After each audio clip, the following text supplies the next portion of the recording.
What is emergency management? Let me share some of the things that we've learned along the way with you. Our third week of classes, 2009 in January, not too far from where we're standing right now, a plane went down. Those of you guys may remember is referred to as the Miracle on the Hudson. One of our professors, Jerry McCarthy, is one of the individuals in charge of that team. It's one thing to teach from a textbook, but when your professor actually walks in to the classroom still wearing his work clothes because he came from the crash site, students tend to pay a little bit more attention than normal. But our hands-on teaching and learning didn't end there. On February 2009, Continental Airlines flight from Newark Airport crashed in Buffalo, New York. Another one of our professors, Patricia Merkley, well, we used to call her Merck because nobody could say her last name. One of our emergency managers from Port Authority was also there. And the next day she was in class, again in her work clothes, telling us about the response effort, what's going to be done to prevent it, future plans that are being put in place because of these events. In June 2009, the World Health Organization declared a pandemic flu of the H1N1. We all remember this? Everybody's getting shots. Under the direction of our professor and program director, Ali Geith, our team coordinated a tri-state area workshop for all houses of worship.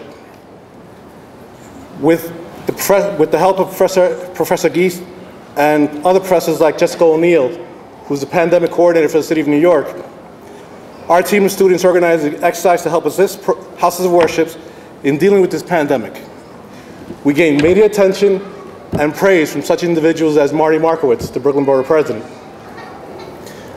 Other professors like Tom Carey and Todd Gluff share with us the same skills which they themselves employed as supervisors within the NYPD in dealing in some of the city's darkest hours.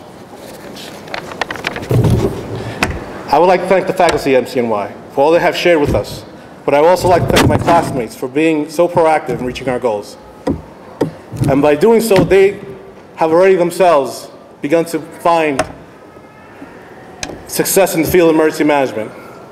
So allow me a second to actually point some of them out and perhaps embarrass them a bit, but I think these words have to be said. In December of 2009, Chuck Frank and Josh Woolwall launched theClaxon.com, an extensive online news organization offering detailed commentary and analysis of emergency disasters occurring around the world.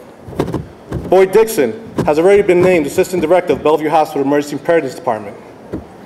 Alan Camacho will be returning back to his home in the Philippines soon after graduation to introduce emergency management to his country. Diana Sapag has already been contracted by preschools across the nation to write their emergency preparedness plans. And as for me, well, I plan to continue to protect citizens of the city from a wide range of threats as I enter my 10th year with the NYPD.